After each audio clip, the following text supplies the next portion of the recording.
நீங்க ரொம்ப நாளா பிஎஸ்என்எல் சிம் யூஸ் பண்ணிட்டு இருக்கீங்க. அவுட் கோயிங் கால்க்காக நீங்க ரீசார்ஜ் பண்ண போறீங்கன்னா இந்த பிளான் மட்டும் ட்ரை பண்ணுங்க. மத்த எதுவுமே ட்ரை பண்ணாதீங்க. ஏன்னா உங்களுக்கு ரீசார்ஜ் ஆகாது. அண்ட் தென் பாத்தீங்கன்னா ரொம்ப நாளா ஒரு 6-7 மாசம் ரீசார்ஜ் பண்ணாமலே இருக்கேன். என்னோட சிம் ஆக்டிவ் இருக்கா இல்ல டீஆக்டிவ் இருக்கா அப்படின்னு தெரிஞ்சுக்கலாம். மேலும் அதுக்கு நீங்க ரீசார்ஜ் பண்ண போறீங்கன்னா அதுக்கு என்ன மாதிரி பிளான் ரீசார்ஜ் பண்ணலாம் அப்படிங்கிறதும் சில பேருக்கு டவுட்டா இருக்கும். ஸோ ஃபர்ஸ்ட் ஆஃப் ஆல் பாத்தீங்கன்னா நீங்க அவுட் கோயிங் கால் பண்ண போறீங்க. அவுட் கோயிங் கால் மட்டும் எனக்கு வேணும் அப்படின்னு நினைச்சீங்கன்னா இந்த பிளான் ரீசார்ஜ் பண்ணுங்க. உங்களோட சிம் ஆக்டிவ்ல இருக்கா இல்ல டீஆக்டிவ் இருக்கா அப்படிங்கிறத ஃபர்ஸ்ட் உங்களோட சிம் கார்டை நீங்க பிஎஸ்என்எல் சிம் நீங்க யூஸ் பண்ணிட்டு இருக்கீங்கன்னா அதோட நெட்வொர்க் பார் இருக்கு இல்லையா, ஸோ அது ஃபுல்லாக இருக்கா இல்லையா அப்படிங்கிறத செக் பண்ணிக்கோங்க. அப்படி இருந்துச்சுன்னாவே ஆல்மோஸ்ட் உங்களோட சிம் வந்து உங்ககிட்ட தான் இருக்குது, உங்களுடைய ஐடியில் தான் இருக்குது அப்படிங்கிறது தான் மீனிங். இப்போ நீங்கள் ரீசார்ஜ் பண்ணால் உங்களுக்கு கண்டிப்பாக வந்து அது ஆக்டிவேட் ஆகிடும். ஸோ ஓகே, எப்படி மினிமம் ரீசார்ஜ் பண்ணலாம், உங்களுக்கு அவுட் கோயிங்காக நீங்கள் ரீசார்ஜ் பண்ண போகிறீங்கன்னா என்ன மாதிரி பிளான்ஸ் அப்படின்னாலும் சரி, இந்த ₹107 அப்படிங்கிறதா ரெண்டுத்துக்குமே. நீங்கள் அவுட் கோயிங்காக மினிமம் பேலன்ஸ், அதாவது மினிமம் ரீசார்ஜ் பிளான்ஸ் அப்படின்னா ₹107 அப்படிங்கிறதா மினிமம்.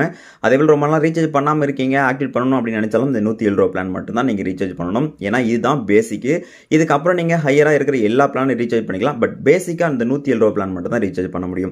அப்படி பண்ணால் உங்களுக்கு என்ன மாதிரி பெனிஃபிட் இருக்குது அப்படின்னு பார்த்தீங்கன்னா 200 மினிட்ஸ் வாய்ஸ் கால் நீங்கள் வந்து பேசிக்க முடியும்.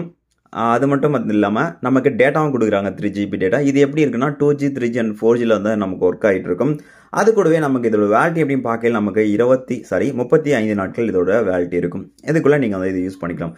ஒருவேளை இது கம்மியாக இருக்கிற பிளான் ரீசார்ஜ் பண்ணால் என்ன ஆகும் அப்படின்னா, அதாவது ₹107 நீங்கள் ரீசார்ஜ் பண்ணாமலே அதுக்கு கம்மியாக இருக்கிற 99 இல்லை 97 இல்லை 59 பிளான் ரீசார்ஜ் பண்ணிங்கன்னா உங்களுக்கு ரீசார்ஜ் ஆகாது. அவ்வளோதான், வேறு என்ன நடக்காது.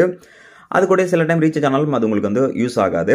அதனால் மோஸ்ட் ஆஃப் ரீசார்ஜ் பண்ணாதீங்க. மினிமம் ரீசார்ஜ் அப்படின்னா ₹107. மேக்ஸிமம் நீங்கள் வந்து உங்களுடைய அமௌண்ட்டை பொறுத்து நீங்கள் உங்களுடைய விஷயத்தை பொறுத்து நீங்கள் என்னென்ன பண்ணிக்கலாம். பட் மினிமம் ₹107 நீங்கள் அவுட் கோயிங் கால் பண்ணினா மட்டும்தான் உங்களுக்கு அவுட் கோயிங் கால் வந்து போகும். அது மட்டும் இல்லாமல் நீங்கள் ரொம்ப நாள் ரீசார்ஜ் பண்ணாமல் புதுசாக ரீசார்ஜ் பண்ண போகிறீங்கனாலும் இந்த ₹107 ரீசார்ஜ் பண்ணிக்கோங்க. இது பார்த்தீங்கன்னா பிஎஸ்என்எல்லுடைய அஃபிஷியலாக ஒரு ஆப் தான். இந்த ஆப்லேருந்து நீங்கள் ரீசார்ஜ் பண்ணிக்கலாம். இல்லை எக்கச்சக்கமான பிளான்ஸ் எல்லாம் இருக்குது. மேலும் இந்த ஆப்பை நீங்கள் டவுன்லோட் பண்ணணும்னா வீடியோ கீழே இருக்கிற டிஸ்கிரிப்ஷன் லிங்கை கொடுத்துருக்கேன், செக் பண்ணி பார்த்துக்கோங்க. அது மட்டும் இல்லாமல் பிஎஸ்என்எல் இன்னும் நிறைய பிளான்ஸ் இருக்குது. அதை பற்றி உங்களுக்கு வேணும் டீட்டெயில் வேணும் அப்படின்னாலும் வீடியோ கீழே இருக்கிற டிஸ்கிரிப்ஷன் லிங்கை கொடுத்துருக்கேன், மறக்காமல் செக் பண்ணி பார்த்துக்கோங்க.